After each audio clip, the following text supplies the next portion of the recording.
Hi hello నమస్తే welcome to my blog. This is నైతం. ఎలా ఉన్నారు అందరూ? బాగున్నారే అనుకుంటున్నాను.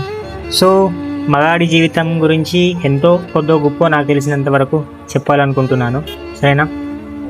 మగాడి జీవితం ఎలాంటిదో తెలుసా మిత్రమా?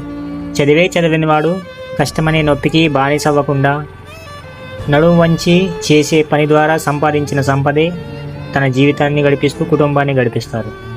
అదే చదువుకున్నవాడు వేరొకరి ఆశయాల కోసం పనిచేస్తూ జీవితం గడిపిస్తాడు. ఇద్దరు సమానులే, సాగనం ఒకటే, సాగనింపు ఒకటే.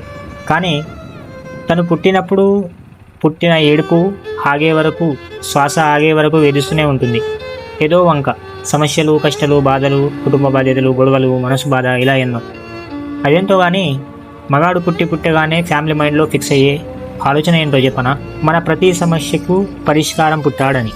అలా మొదలైన జీవితంలో ఊహకందని వింత ప్రపంచంలో పెరిగిన మగాడికి తమ తల్లిదండ్రుల నీడలో ఉన్నంత వరకు తెలియదు కష్టం, బాధ్యతలు, బాధలేంటో.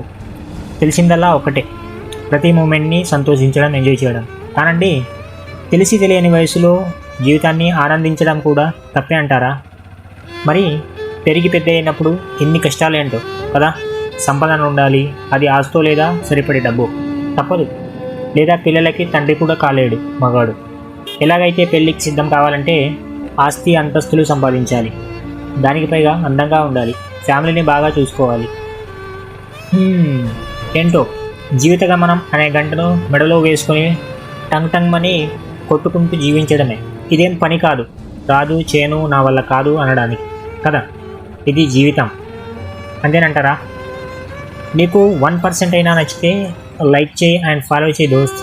నాకు తెలుసు, మంచి మాటల కన్నా చూపకుండా చూపించే ఆడదాని తొడలను ఇష్టపడే కలియుగమని. ఏదో నా చిన్ని ప్రయత్నం. ఓకేనా? Thank you, bye. I love you forever, whenever and ever.